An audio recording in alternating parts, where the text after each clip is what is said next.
When news broke that Dwight Howard's wife, Love and Hip Hop Atlanta cast member Amy Luciani had officially filed for divorce, absolutely no one was surprised. Because if we're being honest, the red flags weren't just there, they were waving in high definition from the moment she said, "I do."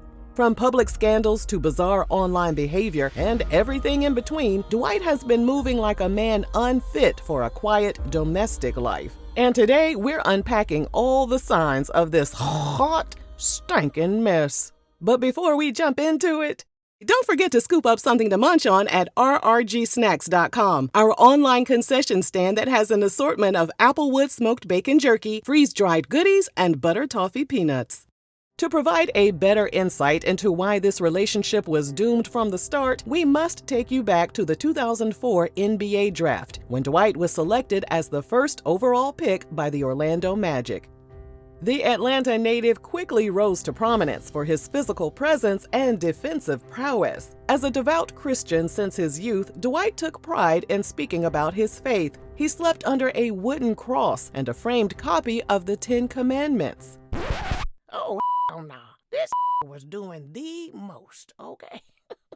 He prayed twice a day, once before school and once before bed. He attended Bible study on Tuesday, teen ministry on Friday, and church on Sunday, where he started a youth program called Top Flight Security. We top flight security of the world, Craig.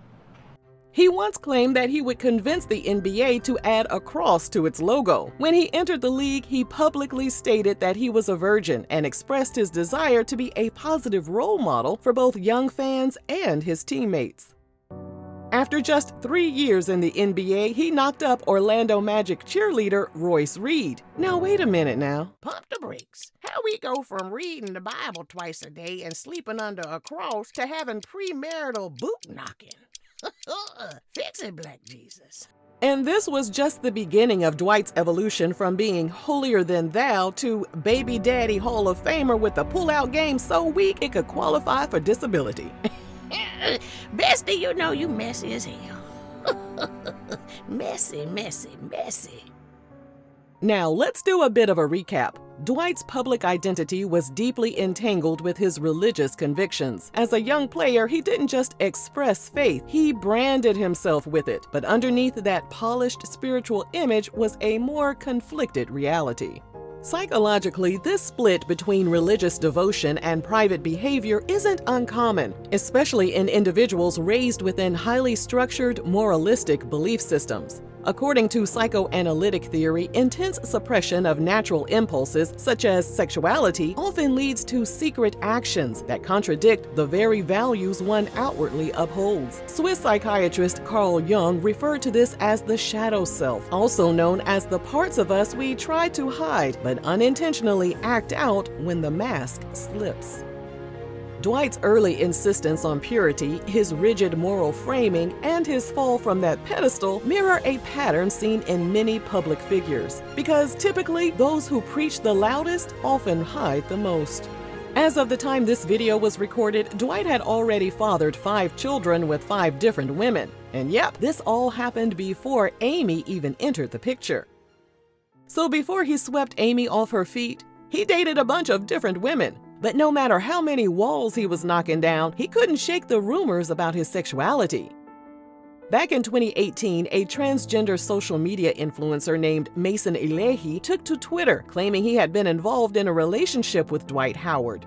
Mason even shared screenshots of alleged messages from Dwight. While Dwight never explicitly stated a preference for the same sex in the messages, he did refer to himself as being free. Mason ended up filing a lawsuit, claiming Dwight and his team threatened him after he refused to sign an NDA after their alleged relationship ended. Dwight later countersued Mason for $10 million for slander, invasion of privacy, and abusive litigation. Dwight said he never met Mason, and Mason said they were in a relationship. Mason also made explosive claims that Dwight was going in raw with multiple people at transgender boot knocking, and that Dwight had an understanding with a transgender woman that he would pay for their encounters. The problem was that neither Dwight nor Mason was willing to turn over any evidence to support their case. Mason's claims were dismissed in 2023, and Dwight dropped his countersuit in March 2024. From both a legal and psychological standpoint, Dwight Howard's decision to drop his countersuit and the overall lack of evidence provided by either side could reflect a mix of strategy and self-protection. Legally, pursuing a defamation countersuit requires public disclosure, court appearances, depositions, and possibly even testifying under oath. That means details of Dwight's personal life could be scrutinized, preserved in public record, and sensationalized by the media. Dropping the case quietly in 2024 may have been a calculated move to make the entire situation disappear from headlines without admitting fault or inviting further investigation. Sometimes in PR-driven cases like this, silence isn't an admission of guilt, it's an effort to contain the mess. This also aligns with what's known as damage control through avoidance. When a person has conflicting identities, such as Dwight's carefully curated Christian public image versus his long-rumored private behavior, their instinct may be to shut down anything that threatens to expose the gap between the two lifestyles. By withdrawing, Dwight avoids being cornered into confronting a truth he's either not ready to share or is desperately trying to suppress. And that brings us to July 2023. A man named Stephen Harper filed a lawsuit against Dwight for assault and battery after claiming Dwight pressured him into having some three-way fun with a man dressed as a woman. In their alleged text messages, Dwight told Stephen, "Now I want you to know I'm not gay or anything. I'm just a little nasty sometimes." In an interview with Way Up with Angela Yee, Dwight responded to the rumors about his sexuality by saying he wasn't concerned with people conspiring against him. Instead, he said his focus was on launching his new podcast. Now, imagine everyone's surprise when a year later, Dwight popped up with Amy, and he announced they were engaged. Engaged? Of course, everyone was confused because, well, Amy didn't really seem like his type. With online users trying to make sense of the situation, Dwight hopped on Instagram Live and told the naysayers that they needed to move on. Somebody said, "Amy, girl, you don't know what that man did in his past." See, that's why this person who just wrote that comment... But God knows what you've done in your past. I'm going to say it. That's why this person who wrote that comment will never get blessed like they supposed to. Ever. Everybody in the world got a past. But guess what? When you get into a relationship with somebody, you don't bring the past in the relationship. The past is the past for a reason. Just 1 month after announcing their engagement, the couple got married in January 2025. Now that's a red flag, Amy. What the hell? The ish hit the fan almost immediately. By April 2025, fans noticed that Amy and Dwight were noticeably absent from each other's social media accounts. They also attended events separately. In an attempt to silence the divorce rumors, Amy hopped online to say, "You're not going to talk about Dwight on my page. You're not. You're not. That's why y'all notice, did y'all notice when we first got together, I was posting and I was so happy and it was Black love and I was so happy. And then I was reading the comments. People was actually adding my husband's name to talk about him. You have your opinions. I know my husband. I know who I married. Y'all don't know who I married. I don't know who y'all married."